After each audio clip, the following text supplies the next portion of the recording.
നമസ്കാരം. Iran Israel യുദ്ധം ശക്തി പ്രാപിക്കുകയാണ്. കഴിഞ്ഞ ദിവസം ഇസ്രായേൽ നടത്തിയ ആക്രമണത്തിൽ ഇറാന്റെ പരമോന്നത നേതാവ് അയത്തുള്ള അലി ഖമനേയി കൊല്ലപ്പെട്ടതായി സ്ഥിരീകരിക്കുന്നു. ഇതേ തുടർന്ന് ഇറാൻ ശക്തമായ ആക്രമണം തന്നെയാണ് ഗൾഫ് മേഖലയിൽ ഇന്ന് അഴിച്ചുവിട്ടിരിക്കുന്നത്. കഴിഞ്ഞ ദിവസം ആക്രമിക്കാതിരുന്ന ഒമാനെ അടക്കം ഇന്ന് ആക്രമിച്ചിരിക്കുന്നു. UAE-ക്കെതിരെയും നിരവധി ഡ്രോൺ ആക്രമണങ്ങളാണ് ഇറാന്റെ ഭാഗത്തുനിന്നുണ്ടായിരിക്കുന്നത്. ഇറാൻ ഇന്ന് ആക്രമണം നടത്തിയിരിക്കുന്നത് ഏറ്റവും ശ്രദ്ധേയമായത് ഒമാന് നേരെ ആക്രമണം നടത്തിയതാണ്. ഒമാനാണ് അമേരിക്കയുമായുള്ള ചർച്ചകൾക്ക്, സമാധാന ചർച്ചകൾക്ക് മധ്യസ്ഥം വഹിച്ചിരുന്നത്. ഒമാനിലായിരുന്നു ആദ്യത്തെ റൗണ്ട് ചർച്ചകൾ നടന്നത്. അതിനുശേഷം ജനീവയിൽ നടന്ന ചർച്ചയിലും ഒമാൻ വിദേശകാര്യമന്ത്രി തന്നെയാണ് മധ്യസ്ഥത വഹിച്ചത്. ആ ഒമാന് നേരെ ഇന്നലെ ആക്രമണം നടത്തിയിരുന്നില്ല. ഒമാന് നേരെ ഇറാൻ ആക്രമിക്കില്ല എന്ന തരത്തിലുള്ള വാർത്തകൾ എല്ലാം തന്നെ വന്നിരുന്നു. പക്ഷേ ഇന്ന് ദുഃഖം തുറമുഖത്തിന് നേരെ 2 ഡ്രോണുകളാണ് ഇറാൻ അയച്ചത്. ഇത് ആക്രമണം, ഈ ഡ്രോൺ ആക്രമണം ഒമാൻ ചെറുത്തുവെങ്കിലും അതിൻ്റെ അവശിഷ്ടങ്ങൾ പതിക്കുകയുണ്ടായി. ഇപ്പോൾ അഞ്ജു നമ്മോടൊപ്പം ചേരുകയാണ്. അഞ്ജു, ഖമനേയുടെ കൊലപാതകത്തോടുകൂടി ഇറാൻ ആക്രമണം കടുപ്പിക്കുകയാണ് എന്നാണോ മനസ്സിലാക്കേണ്ടത്? തീർച്ചയായിട്ടും സനൂപ്, അമേരിക്കയും ഇസ്രയേലും നടത്തിയ സംയുക്ത ആക്രമണത്തിൽ ഇറാന്റെ പരമോന്നത നേതാവായിട്ടുള്ള അലി ഖമനേയി കൊല്ലപ്പെട്ടതിന് പിന്നാലെ തിരിച്ചടി കൂടുതൽ ശക്തമാക്കിയിരിക്കുകയാണ് ഇറാൻ എന്ന് വേണം മനസ്സിലാക്കാൻ. അമേരിക്കയുടെ വിവിധ രാജ്യങ്ങളിലെ സൈനിക താവളങ്ങൾ കേന്ദ്രീകരിച്ചുള്ള ആക്രമണം അത് ഒരു പ്രതികാര നടപടി എന്നോണം കൂടുതൽ ഗൾഫ് രാജ്യങ്ങളിലേക്ക്, ജനവാസ മേഖലയിലേക്ക് വ്യാപിക്കുന്നു എന്നുള്ളതാണ് ഏറ്റവും ഒടുവിലായി പുറത്തു വരുന്ന റിപ്പോർട്ടുകൾ. നമുക്കറിയാം, UAE-യുടെ വിവിധ ഭാഗങ്ങളിൽ വലിയ സ്ഫോടന ശബ്ദങ്ങൾ കേട്ടതായുള്ള റിപ്പോർട്ടുകൾ വരുന്നുണ്ട്. ഒട്ടേറെ ആശങ്കകൾ പലരും പങ്കുവെക്കുന്നുണ്ട്. നമുക്കറിയാം, വിവിധ ഇടങ്ങളിൽ പുക ചുരുളുകൾ ഉയരുന്നതിന്റെ ദൃശ്യങ്ങൾ അടക്കം പുറത്തു വരുന്നുണ്ട്. എന്തായാലും നിലവിലത്തെ ഈ ഒരു സാഹചര്യത്തിൽ ആശങ്ക വേണ്ട എന്നുള്ളത് തന്നെയാണ് ദുബായ് സിവിൽ ഡിഫൻസ് അറിയിച്ചിരിക്കുന്നത്. ഇറാന്റെ മിസൈൽ ഡ്രോൺ ആക്രമണങ്ങൾ നടന്നിട്ടുണ്ട് എന്നുള്ള ഒരു സ്ഥിരീകരണവും സിവിൽ ഡിഫൻസ് നൽകുന്നുണ്ട്. എന്നാൽ UAE-യുടെ പ്രതിരോധ സംവിധാനങ്ങൾ ആകാശത്ത് വെച്ച് തന്നെ ഈ മിസൈലുകൾ നിർവീര്യമാക്കുന്നതിന്റെ ശബ്ദമാണ് ഇതെന്നും ആശങ്ക വേണ്ട എന്നുമുള്ള ഒരു കാര്യമാണ് ദുബായ് UAE സിവിൽ ഡിഫൻസ് അറിയിക്കുന്നത്. ഒപ്പം തന്നെ ഈ നിർവീര്യമാക്കുന്ന ഘട്ടത്തിൽ മിസൈലിന്റെ ഭാഗങ്ങൾ പതിച്ച് ഒട്ടേറെ അപകടങ്ങൾ റിപ്പോർട്ട് ചെയ്തിട്ടുണ്ട്. ഏറ്റവും ഒടുവിൽ ദുബായിൽ സ്വദേശികളുടെ വീടിന് മുകളിലേക്ക് മിസൈലിന്റെ ഭാഗങ്ങൾ പതിച്ച് 2 പേർക്ക് പരിക്ക് ഏറ്റിട്ടുണ്ട് എന്നുള്ളതാണ് ദുബായ് മീഡിയ ഓഫീസർ അറിയിച്ചിരിക്കുന്നത്. പരിക്കേറ്റവർക്ക് ആവശ്യമായ ചികിത്സ ഉറപ്പാക്കിയിട്ടുണ്ടെന്നും അധികൃതർ അറിയിച്ചിട്ടുണ്ട്. ഒപ്പം തന്നെ വിവിധ ഭാഗങ്ങളിൽ ഇപ്പോഴും സൈറൺ മുഴങ്ങുന്നതിന്റെയും അതല്ലെങ്കിൽ സ്ഫോടന ശബ്ദങ്ങൾ കേൾക്കുന്നതായുമുള്ള റിപ്പോർട്ടുകൾ വരുന്നുണ്ട്. ഇതൊക്കെ ആശങ്കപ്പെടേണ്ടതില്ല, നിർവീര്യമാക്കുന്നതിന്റെ ശബ്ദമാണ് എന്നുള്ളതും ദുബായ് മീഡിയ ഓഫീസ് പുറത്തുവിട്ട സർക്കുലറിൽ കാര്യം വ്യക്തമാക്കുന്നുണ്ട്. എന്തായാലും നിലവിൽ രാജ്യത്തെ എയർപോർട്ട്, സീപോർട്ട്, ഒപ്പം തന്നെ സർക്കാർ സ്ഥാപനങ്ങൾ, ആഡംബര ഹോട്ടലുകൾ എന്നിവയാണ് ഒരു ഹൈ റിസ്ക് ഗണത്തിൽ പെടുത്തിയിരിക്കുന്നത്. ഇത്തരം കേന്ദ്രങ്ങൾ കേന്ദ്രീകരിച്ചുകൊണ്ടാണ് ഇറാൻ ആക്രമണം നടത്തുന്നത് എന്നുള്ളതാണ് നിലവിൽ പുറത്തു വരുന്ന വിവരങ്ങൾ. അതുകൊണ്ട് വിമാനത്താവളങ്ങളിലേക്ക് അടക്കം യാത്ര വേണ്ട എന്നുള്ള കാര്യം കഴിഞ്ഞ ദിവസം തന്നെ അധികൃതർ വ്യക്തമാക്കിയിരുന്നു. ഏറ്റവും UAE സംബന്ധിച്ച് ഈ ഒരു സംഘർഷ സാഹചര്യത്തിൽ ഏറ്റവും ഒടുവിലായി വന്നിരിക്കുന്ന ഏറ്റവും പ്രധാനമായ കാര്യം, നാളെ നടക്കേണ്ടിയിരുന്ന CBSE 10, 12 ക്ലാസുകളിലെ പരീക്ഷകൾ മാറ്റിയിട്ടുണ്ട് എന്നുള്ളതാണ്. സെൻട്രൽ ബോർഡ് ഇത് സംബന്ധിച്ച സർക്കുലർ പുറത്തിറക്കിയിട്ടുണ്ട്. പുതുക്കിയ തീയതി പിന്നീട് അറിയിക്കുമെന്നാണ് അറിയിച്ചിരിക്കുന്നത്. സാഹചര്യം വിലയിരുത്തി തീരുമാനം കൈക്കൊള്ളുമെന്നാണ് CBSE വ്യക്തമാക്കിയിരിക്കുന്നത്. UAE മാത്രമല്ല, Bahrain, Iran, Kuwait, Oman, Qatar, Saudi Arabia, UAE അടക്കമുള്ള മാർച്ച് 2-ാം തീയതി നടത്താനിരുന്ന പരീക്ഷകളാണ് നിലവിൽ മാറ്റിവെച്ചിരിക്കുന്നത്. മാർച്ച് 3-ന് പ്രത്യേക യോഗം ചേർന്ന് തുടർ നടപടികൾ കൈക്കൊള്ളും. പുതുക്കിയ തീയതി പിന്നീട് അറിയിക്കും എന്ന് ആണ് CBSE നിലവിൽ അറിയിച്ചിരിക്കുന്നത്. UAE-യുടെ ഒരു ഓൺലൈൻ ക്ലാസുകളുടെ കാര്യം കൂടി ഇതിനൊപ്പം കൂടി പറഞ്ഞു വെക്കാം.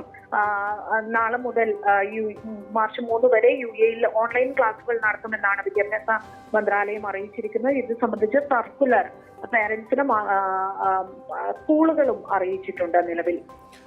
അഞ്ജു, UAE-യിൽ വ്യാപകമായ ആക്രമണങ്ങൾ നടന്നു എന്ന തരത്തിലുള്ള വാർത്തകൾ ഉണ്ട്. എവിടെയെല്ലാമാണ് ആക്രമണങ്ങൾ ഉണ്ടായിരിക്കുന്നത്? കഴിഞ്ഞ ദിവസങ്ങളിൽ, ഇന്നലെയും ഇന്നുമായി എവിടെയെല്ലാമാണ് ആക്രമണങ്ങൾ സ്ഥിരീകരിക്കപ്പെട്ടിരിക്കുന്നത്? ഇത് സംബന്ധിച്ച് ഔദ്യോഗികമായി നൽകുന്ന വിശദീകരണം എന്തൊക്കെയാണ്? എത്ര പേർക്ക് പരിക്കേറ്റിട്ടുണ്ട്? തീർച്ചയായിട്ടും നമുക്കറിയാം ദുബായ്, അബുദാബി എമിറേറ്റുകളിലാണ് ഏറ്റവും അധികം അപകടങ്ങൾ നിലവിൽ റിപ്പോർട്ട് ചെയ്യപ്പെട്ടിട്ടുള്ളത്.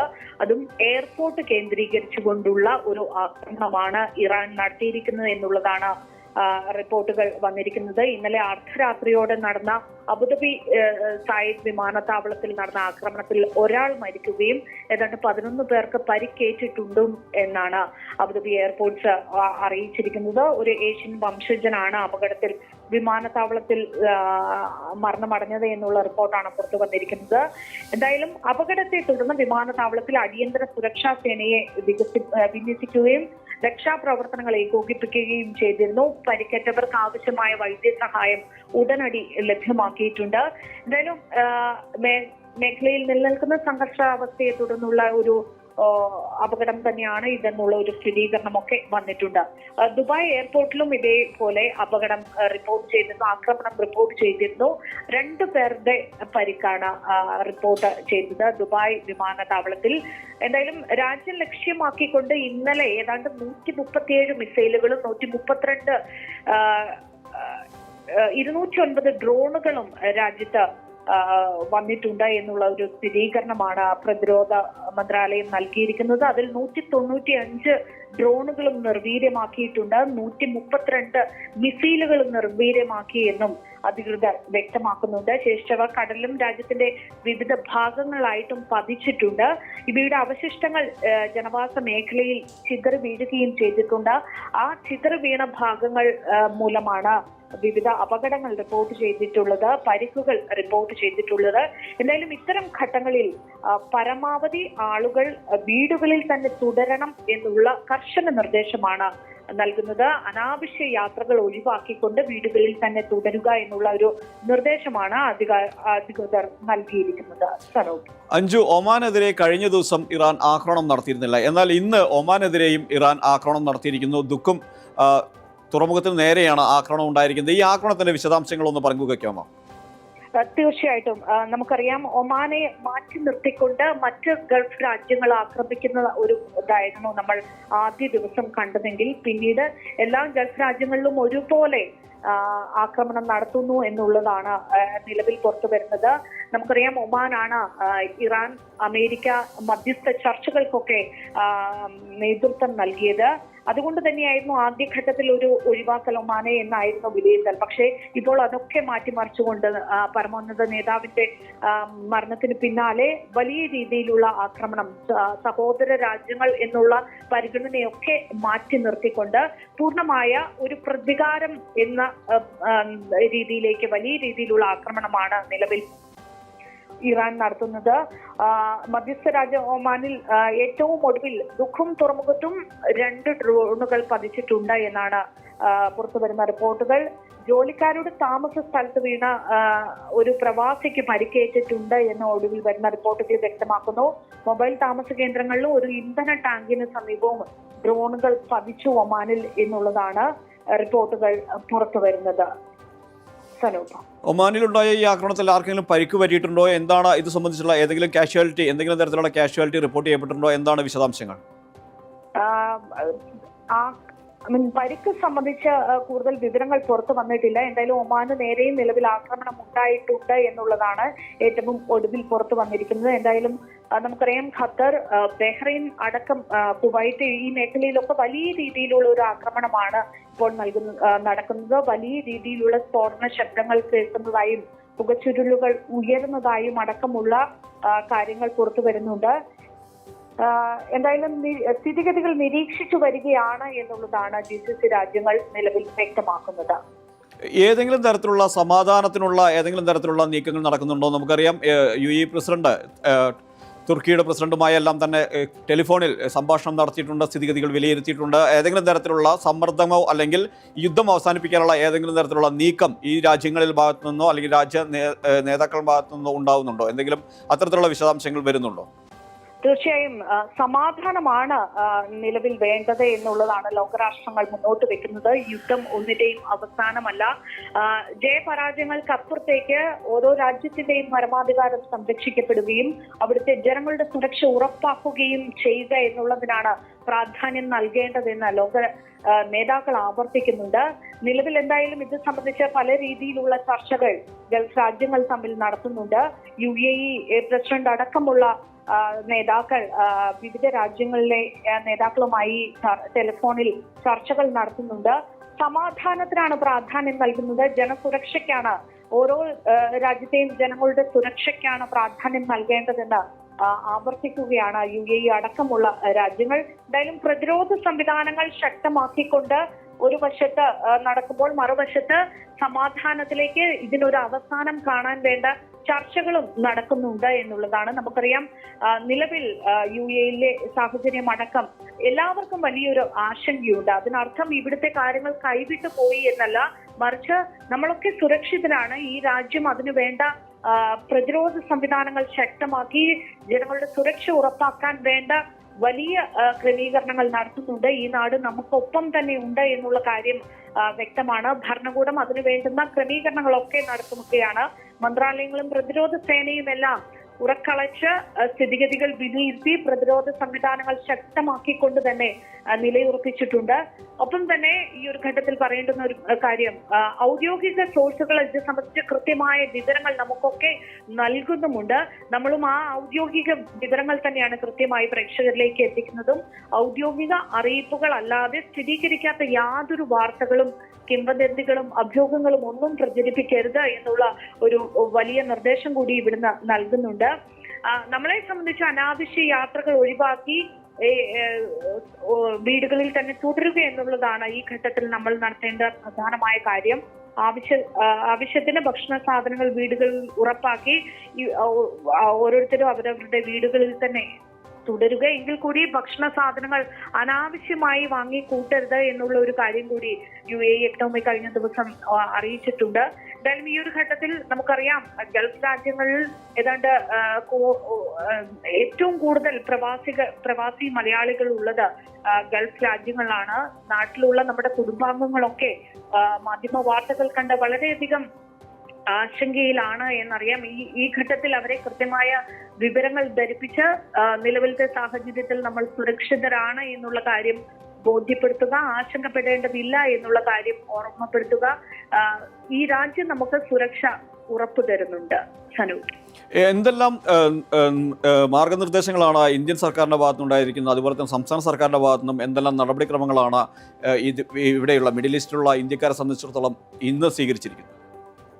തീർച്ചയായിട്ടും എന്തായാലും നിലവിൽ ഇന്ത്യൻ എംബസിയും ദുബായിലെ കോൺസുലേറ്റും അടക്കം വലിയ രീതിയിലുള്ള മുന്നറിയിപ്പുകൾ നിർദ്ദേശങ്ങളൊക്കെ അധികൃതർ നൽകുന്നുണ്ട്.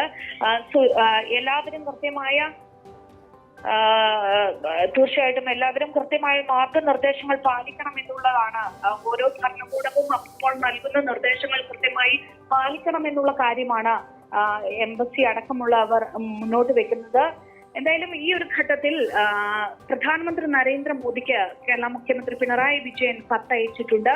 സംഘർഷ മേഖലയിലെ ഇന്ത്യക്കാരുടെ സുരക്ഷ ഉറപ്പുവരുത്തണം എന്നുള്ളതാണ് മുഖ്യമന്ത്രി മുന്നോട്ട് വെക്കുന്ന കാര്യം. ആവശ്യമെങ്കിൽ പ്രവാസികളെ നാട്ടിലെത്തിക്കാൻ കേന്ദ്രം നടപടി സ്വീകരിക്കണമെന്ന് മുഖ്യമന്ത്രി അയച്ച കത്തിൽ വ്യക്തമാക്കുന്നുണ്ട്. കേന്ദ്രത്തിന് എല്ലാ സഹായവും കേരളം വാഗ്ദാനം ചെയ്യുന്നതായി മുഖ്യമന്ത്രി കത്തിലൂടെ അറിയിച്ചിട്ടുണ്ട്. നമുക്കറിയാം ഗൾഫ് രാജ്യങ്ങളിൽ നിരവധി പേർ കുടുങ്ങിക്കിടക്കുന്നതായുള്ള റിപ്പോർട്ടുകളൊക്കെ ഒരു വശത്ത് വരുന്നുണ്ട്. പ്രത്യേകിച്ച് ദുബായിൽ ടൂറിനായി വന്ന ഏതാണ്ട് 84 MBA വിദ്യാർത്ഥികൾ കുടുങ്ങിക്കിടക്കുന്നുള്ള വിവരങ്ങൾ വന്നിരുന്നു. Pune Indira Gandhi school of business സ്റ്റഡീസിലെ വിദ്യാർത്ഥികളാണ് ഇവർക്ക് മടങ്ങി എത്താൻ കഴിഞ്ഞിട്ടില്ല എന്നുള്ളതാണ് ഒടുവിൽ പുറത്തു വരുന്ന വിവരം. എന്നാൽ വിദ്യാർത്ഥികൾ സുരക്ഷിതരാണെന്നും ഇവരെ ഹോട്ടലിലേക്ക് മാറ്റിയെന്നും അടക്കമുള്ള വിവരങ്ങൾ പറയാൻ കഴിയും. എന്തായാലും നമുക്കറിയാം നിലവിലത്തെ ഒരു സാഹചര്യത്തിൽ വിമാനങ്ങൾ റദ്ദാക്കപ്പെടുകയോ നാട്ടിലേക്ക് പോകാൻ കഴിയാത്തതുമായി ഇവിടെ കുടുങ്ങിപ്പോയിട്ടുള്ള എല്ലാ ആളുകൾക്കും വേണ്ട ക്രമീകരണങ്ങൾ ഈ രാജ്യം നൽകുന്നുണ്ട്. അതിന് വേണ്ടുന്ന എല്ലാ സജ്ജീകരണങ്ങളും ഒരുക്കിയതായി അധികൃതർ വ്യക്തമാക്കിയിട്ടുണ്ട്.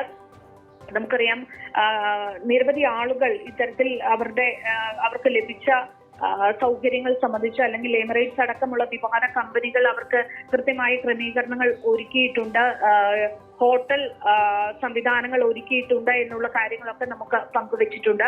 അപ്പോൾ അത്തരത്തിൽ ആശങ്കകൾ വേണ്ട എന്നുള്ളതാണ്. എന്തായാലും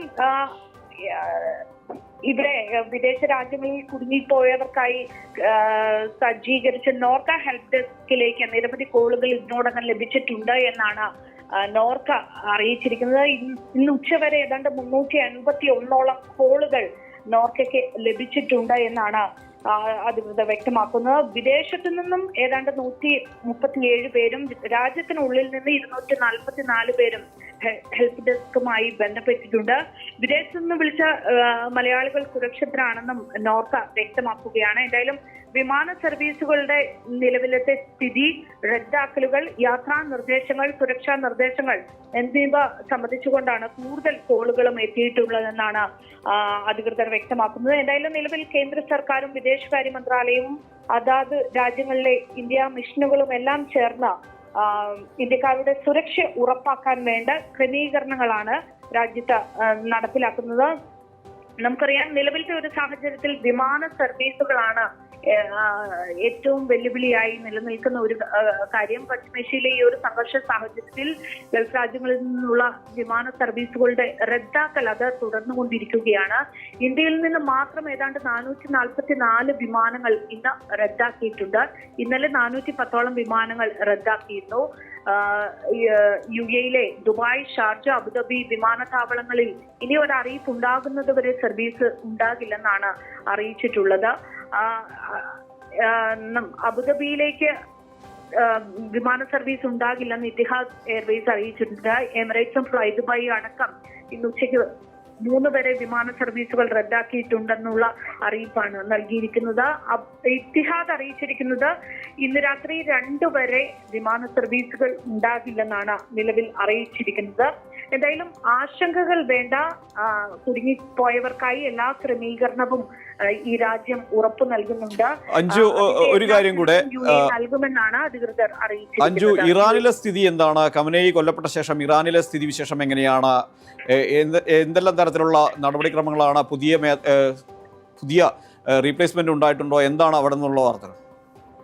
തീർച്ചയായിട്ടും ശക്തമായ തിരിച്ചടി നൽകാൻ തന്നെയാണ് ഇറാന്റെ ഒരു ശ്രമം നടക്കുന്നത്. പരമോന്നത നേതാവായിട്ടുള്ള അലി ഖാംനായി കൊല്ലപ്പെട്ടതിന് ശേഷം അതിന്റെ ഒരു പ്രതികാരം എന്നോണം വലിയ രീതിയിൽ ആക്രമണം നടത്തുക എന്നുള്ളത് തന്നെയാണ് നിലവിൽ ഇറാൻ മുന്നോട്ട് വെച്ചിരിക്കുന്ന കാര്യം. ഇറാന്റെ ഇസ്രയേൽ അമേരിക്ക ആക്രമണവും ശക്തമായി തന്നെ തുടരുന്നുണ്ട്. വ്യോമാക്രമണത്തിലടക്കം ഇറാനും കനത്ത നാശനഷ്ടം ഒരു വശത്ത് റിപ്പോർട്ട് ചെയ്തിട്ടുണ്ട്. എന്തായാലും ഖാംനായിയെ വധിച്ചതിൽ പ്രതിഷേധിച്ച് വലിയ പ്രതിഷേധ റാലി അടക്കം നടക്കുന്നു. കശ്മീരിലും ഖാംനായിയുടെ മരണത്തിൽ പ്രതിഷേധ റാലി ഉണ്ടായിട്ടുണ്ട്. എന്തായാലും പശ്ചിമേഷ്യയിൽ സമാധാനം കൈവരുന്നത് വരെ ആക്രമണം തുടരും എന്ന് തന്നെയാണ് ട്രംപ് ഈ ഒരു ഘട്ടത്തിൽ വ്യക്തമാക്കുന്നത്. ഈ ഒരു ഘട്ടത്തിൽ പുറത്തു വന്നിരിക്കുന്ന റിപ്പോർട്ടുകൾ ശക്തമായ രീതിയിൽ നാശം വിതയ്ക്കുന്ന രീതിയിലേക്ക്, പശ്ചിമേഷ്യ തകർക്കുന്ന രീതിയിലേക്ക് എന്നുള്ള തരത്തിലൊക്കെ ഇറാൻ ഒരു വശത്ത് പറയുമ്പോഴും ശക്തമായ പ്രതിരോധ സംവിധാനവുമായി പശ്ചിമേഷ്യൻ രാജ്യങ്ങൾ സജ്ജമാണ് എന്നുള്ളതാണ്. നമുക്കറിയാം, ഇസ്ലാമിക് റവല്യൂഷണറി ഗാർഡ് ഓഫ് കോപ്സിന്റെ നേതൃത്വത്തിൽ ഇസ്രയേൽ US ആക്രമണത്തിന് പിന്നാലെ ഏത് രീതിയിലാകും ഈ ഒരു IRGC പ്രതിരോധിക്കുക എന്നുള്ളതാണ് ലോകം നിലവിൽ ഉറ്റുനോക്കുന്നത്. ഇറാന്റെ ഭരണകൂടത്തെയും ആദർശങ്ങളെയും സംരക്ഷിക്കുന്ന ഒരു കവചമായി ഈ സേന അതിശക്തമായ രീതിയിൽ പ്രതികരിക്കുമോ എന്നുള്ള കാര്യമൊക്കെ ലോകം ഉറ്റുനോക്കുകയാണ്. ഏതെങ്കിലും പുതിയ നേതാവ് ആരായിരിക്കുമെന്ന തരത്തിലുള്ള സൂചനകൾ വല്ലതും ലഭ്യമാണോ? നിലവിൽ 3 പേരടങ്ങുന്ന ഒരു സമിതിയെ, പരമോന്നത സമിതിയെയാണ് നിലവിൽ ഇറാൻ നേതൃത്വത്തിന് മുന്നോട്ട് വന്നിരിക്കുന്നത് എന്നുള്ളതാണ് ഏറ്റവും ഒടുവിൽ പുറത്തു വരുന്ന റിപ്പോർട്ടുകൾ. എന്തായാലും വലിയ രീതിയിലുള്ള പ്രത്യാക്രമണങ്ങളാണ് പശ്ചിമേഷ്യൻ മേഖലയിൽ നടക്കുന്നത്. മേഖല അശാന്തമാണ്. വളരെ നന്ദി അഞ്ജു, വിശദമായ വിവരങ്ങൾ നൽകിയതിന്. ഏതായാലും അയത്തുള്ള അലി ഖമേനി കൊല്ലപ്പെട്ടതോടുകൂടി ഇറാൻ മിഡിൽ ഈസ്റ്റിലെ പശ്ചിമേഷ്യയിലെ അടക്കം ആക്രമണം ശക്തമാക്കുകയാണ്. മിഡിൽ ഈസ്റ്റിലെ രാജ്യങ്ങളിൽ GCC രാജ്യങ്ങൾ 6 രാജ്യങ്ങൾക്ക് നേരെയും ഇന്ന് ആക്രമണം നടത്തിയിരിക്കുന്നു. UAE, ഒമാൻ, ബഹ്റൈൻ, ഖത്തർ തുടങ്ങിയ രാജ്യങ്ങൾക്ക് നേരെ എല്ലാം തന്നെ ഇറാൻ പരക്കെ ആക്രമണങ്ങൾ അഴിച്ചുവിട്ടിരിക്കുകയാണ്. വലിയ തോതിൽ നാശനഷ്ടങ്ങൾ പല രാജ്യങ്ങളിലും ഉണ്ടായിരിക്കുന്നു. ആദ്യം സൈനിക ക്യാമ്പുകൾ, അമേരിക്കയുടെ സൈനിക ക്യാമ്പുകൾ മാത്രമാണ് ഇറാൻ ലക്ഷ്യമിട്ടിരുന്നതെങ്കിൽ ഇപ്പോൾ അത് ജനവാസ കേന്ദ്രങ്ങളിലേക്കും ഇറാൻ ആക്രമണം അഴിച്ചുവിടുന്നു എന്ന തരത്തിലുള്ള വാർത്തകളാണ് പുറത്തു വരുന്നത്. ഏതായാലും സ്ഥിരീകരിക്കപ്പെട്ട വാർത്തകൾ മാത്രമാണ് പ്രേക്ഷകരിലേക്ക് ഞങ്ങൾ ഇതുവരെ എത്തിച്ചിരിക്കുന്നത്. പ്രേക്ഷകർ സുരക്ഷിതരായിരിക്കുക, സുരക്ഷിതമായ കേന്ദ്രങ്ങളിൽ അതത് മന്ത്രാലയങ്ങളും അതുപോലെ തന്നെ രാജ്യങ്ങളുടെ കോൺസുലേറ്റുകളും എല്ലാം തന്നെ നൽകുന്ന നിർദ്ദേശങ്ങൾ, ജാഗ്രതാ നിർദ്ദേശങ്ങൾ പാലിച്ചുകൊണ്ട് സുരക്ഷിതരായിരിക്കുക. ഭയപ്പെടേണ്ട, പരിഭ്രാന്തരാവേണ്ട സിറ്റുവേഷൻ ഇപ്പോൾ ഇല്ല എന്നാണ് അധികൃതർ അറിയിച്ചിരിക്കുന്നത്. അത് പൂർണ്ണമായും ശരിയുമാണ്.